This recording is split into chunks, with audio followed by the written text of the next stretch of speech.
සමොක්කයි ප්‍රශ්නයක්ද? නෑ නෝන කතා කරේ. නෝන ප්‍රෙග්නන්ට් වෙලා. කවුද සැක කරන්නේ සර්? මොකද්ද ප්‍රශ්න? දැන් උදේට වයිෆ් තේ බොනවනේ ડોක්ටර්.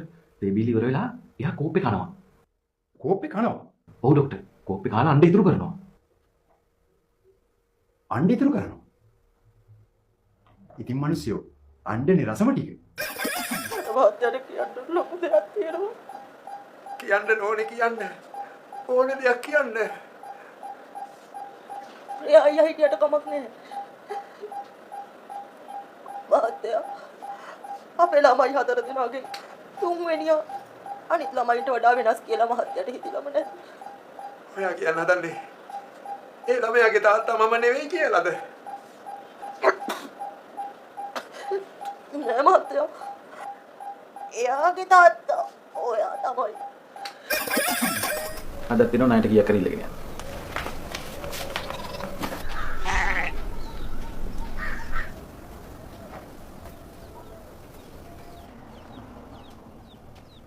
මොකෝ?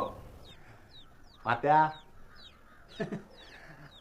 රුපියල් 5000ක් කොට්ටුයි. මහත්තයාට කියන්න බෑ. අද මම මොකද ආවේ කියලා.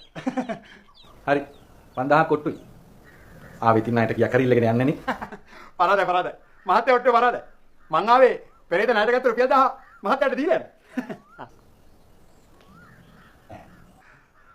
දැන් අඩු මහත්තයා. රුපියල් 5000. මුදල් මේ පාංගෙඩිය ගුල්ලනේ. ඉතින් ගුල්ලොත් එක්ක කොහොමද පාන් කන්නේ? ගුල්ලොත් එක පාන් ගන්න බෑ තමයි. සම්බෝලයක් හරි හොද්දක් හරි හදාගෙන තමයි ගන්න වෙන්නේ. මොකද මේ? එන්නකො රතුන්නේ ගෙට. මට බෑ. ඔය පින්නත් බානවා. එන්නකො රතරන් ගෙට. මට බෑ කියලා කිව්වනේ. ඔය ඉතින් කියන දේ අහන්න ඕනේ හොඳද? එන්න මගේ රතරන් ගෙට. මම එකපාරක් කිව්වනේ. මට බෑ.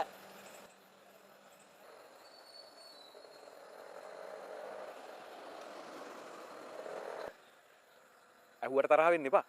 ඔච්චර ආදරෙන් කතා කළත් අයියෝ වගේ තේන්නේ නැත්තේ. ඔය ගෑණි මට ඔච්චර ආදරෙන් කතා කරන්නේ මට ගහන්න.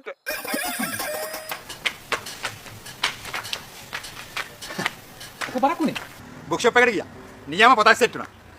ඔබේ ප්‍රශ්න වලින් 50% විසඳුම්. මම පොත් දෙකම ගත්තා. ප්‍රශ්න ඉවරයි.